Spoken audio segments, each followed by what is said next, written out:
Video देखने वालों को नमस्ते। तो आज हम बात करेंगे प्रॉक्सी वॉर के बारे में। तो प्रॉक्सी वॉर यानी कि छद्म युद्ध। तो ये एक ऐसी टेक्निक होती है, इसमें जो है दो दुश्मन देश जो है एक दूसरे के खिलाफ सीधे ना लड़के जो है छोटे मोटे प्यादों के थ्रू जो है वो लड़ते हैं, जिसको कहा जाता है प्रॉक्सी वॉर।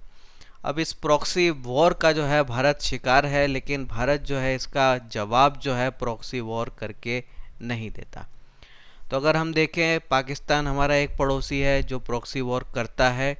तो इसको जो है हम जानते ही हैं कि कितने सारे ऐसे संगठन हैं, चाहे जैश ए मोहम्मद हो या लश्कर ए तोयबा हो या सिमी हो या इंडियन मुजाहिदीन हो या अल बदर हो, या ऐसे जितने भी बने हुए हैं, ये पाकिस्तान के सपोर्ट से चल रहे हैं। तो ये पाकिस्तान का प्रॉक्सी वॉर जो है भारत के खिलाफ चल रहा है।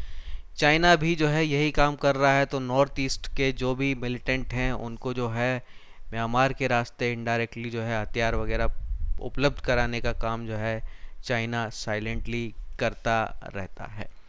तो ये भी चाइना का एक प्रॉक्सी वॉर जो है भारत के खिलाफ चल रहा है। भारत जवाबी कार्रवाई में ऐसा कुछ नहीं करता जो हमें करना चाहिए या नहीं करना चाहिए, इसको हम समझेंगे। तो ऐसी बात नहीं है कि सिर्फ चाइना या पाकिस्तान कर रहे हों, ये पूरी दुनिया करती है। तो दुनिया के लगभग सभी देश बड़े देश जो भी हैं, वो अपने हितों को साधने के लिए कुछ ना कुछ इस प्रकार का करते रहते हैं।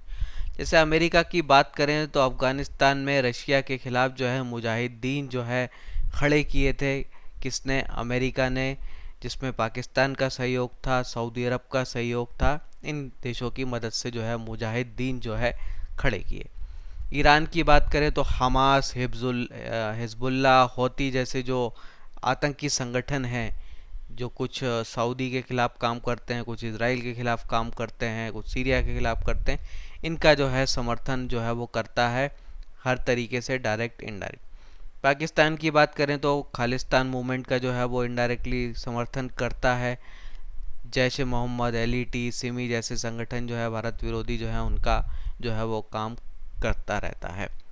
अफगानिस्तान में भी जो है अपने हितों को साधने के लिए जो है वो तालिबान के एक गुट का जो है वो समर्थन करता है। रशिया की बात करें तो वो भी सीरियन रेजिम फोर्स का समर्थन करते हैं। यूक्रेन में जो है क्रीमिया पे जो कब्जा उन्होंने किया, वो वहाँ पे इसी प्रकार से जो है उन्होंने किया। वैसे ही अमेरिका सीरियन डेमोक्रेटिक फोर्स का जो है समर्थन करता है। तो एक का समर्थन रशिया कर रहा है, एक का यूएस कर रहा है। इन दोनों के कारण वहाँ सिविल वॉर हो जाता है। वैसे ही बात करें सऊदी अरब या यूएई की बात करें तो यमन के मिलिशिया का जो है ये समर्थन यहाँ पे कर रहे हैं। तो दुनिया के कई देश जो है इस एक्टिविटी में लगे रहते हैं। क्यों लगे रहते हैं? क्योंकि इसके बहुत सारे फ़ायदे हैं। पहला फ़ायदा ये है कि इसका कॉस्ट बहुत कम है। तो किसी देश से जब आप सीधे लड़ते हो तो उसमें खर्चा ज़्यादा होता है, पर आप ऐसे इनडायरेक्टली जो चुन्नू मुन्नू आतंकी खड़े कर देते हो, जो कि मदरसों में जो है आप पैदा करवा देते हो उनको, जो कि बहुत ही लो कॉस्ट में जो है पैदा हो जाते हैं। आपको कुछ मौलाना को पैसा देना और ये आतंकवादी आपके लिए तैयार हो जाते हैं। तो एक तो ये बड़े जो है लो कॉस्ट होते हैं, सस्ते होते हैं। दूसरा फ़ायदा यहाँ पे होता है डिनाइबिलिटी का, यानी अगर इनमें से कोई पकड़ा भी जाए, कुछ फंस भी जाए, तो भी हम कह सकते हैं कि ये हमारे नहीं हैं, ये नॉन स्टेट एक्टर हैं।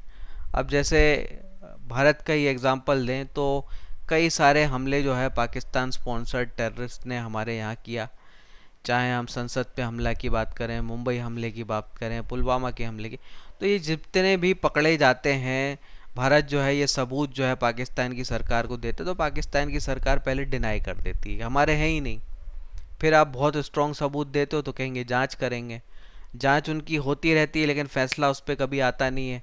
आप पिछले 25-30 साल का रिकॉर्ड देख लीजिए, भारत ने इतने स्ट्रॉन्ग सबूत दिए, पर पाकिस्तान की अदालतों ने जो है उन पर कुछ फैसला नहीं लिया। तो यहाँ पे आपके पास जो है डिनाइबिलिटी का एक बहुत स्ट्रॉन्ग फ़ायदा मिलता है कि जो नॉन स्टेट एक्टर काम कर रहे हैं उनको आप इग्नोर कर सकते हो, नकार सकते हो कि ये हमारे हैं ही नहीं, हमारा इनसे कोई लेना देना नहीं है। तीसरा बड़ा फ़ायदा रहता है कि इस प्रकार से जब आप युद्ध करते हैं प्रॉक्सी स्टाइल में, तो एस्कलेशन हमेशा लिमिटेड होता है, बहुत ही लिमिटेड। यानी कि ये छोटी मोटी चीज़ें जो है वो युद्ध में नहीं बदलती। रशिया और अमेरिका का जो है युद्ध नहीं हुआ अफ़गानिस्तान के ऊपर, प्रॉक्सी वॉर जो है यहाँ पे चलता रहता है। भारत और पाकिस्तान का युद्ध नहीं होता, चीन से युद्ध नहीं होता, ईरान का जो है वो सऊदी अरब से नहीं होता।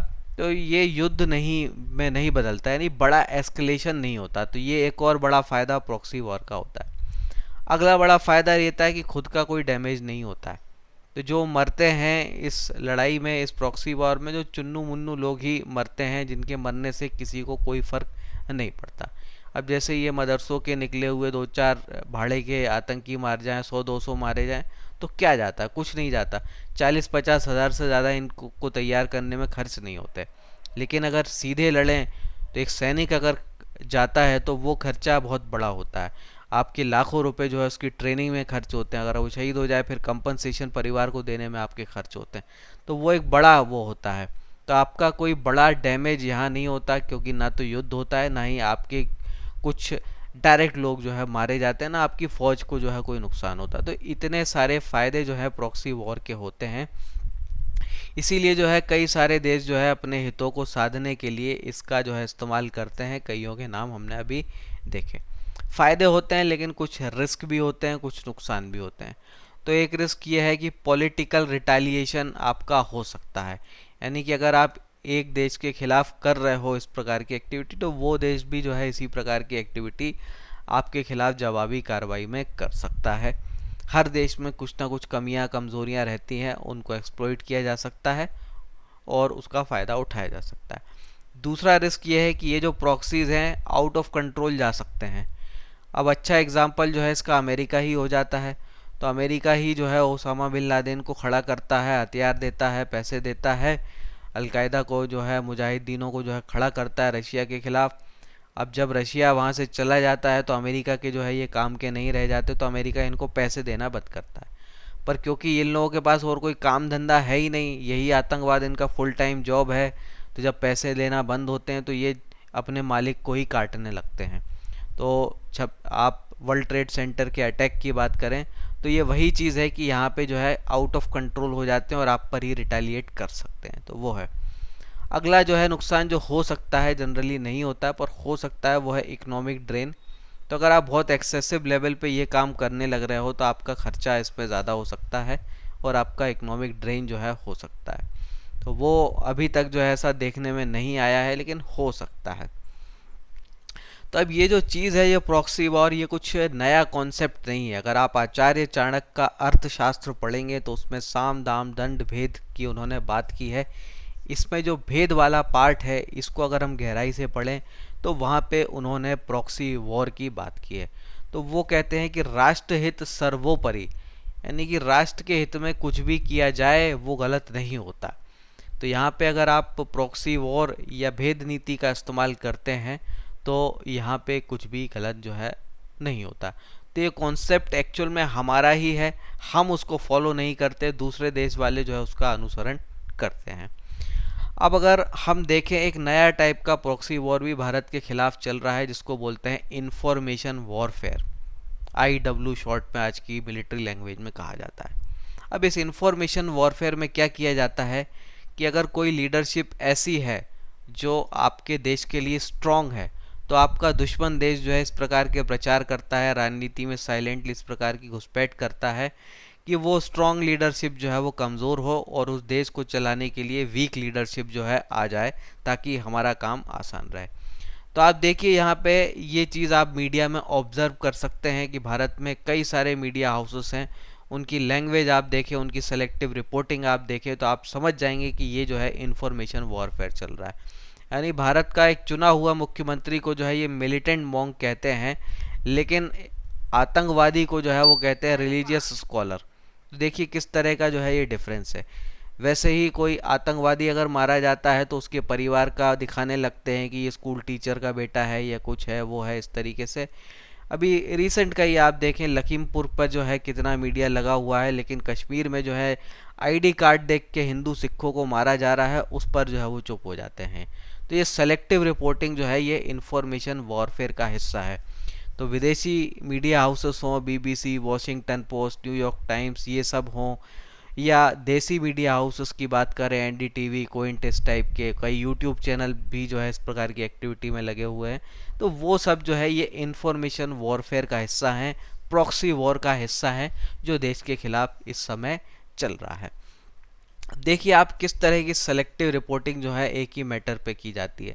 हिंदुओं को खतरा बताया जाता है, हर जो चीज़ जो हिंदू के खिलाफ बोली जा सकती है वो बोलते हैं, लेकिन जहाँ दूसरे पक्ष की बात आती है तो साइलेंट जो है वो हो जाते हैं। वहाँ पे जो है मज़हब का नाम नहीं लिखते, लोगों का नाम नहीं लिखते, लेकिन वहीं बात हिंदू दूसरे की है, हिंदुत्व की है, तो बढ़ चढ़ के जो है लिख देते हैं।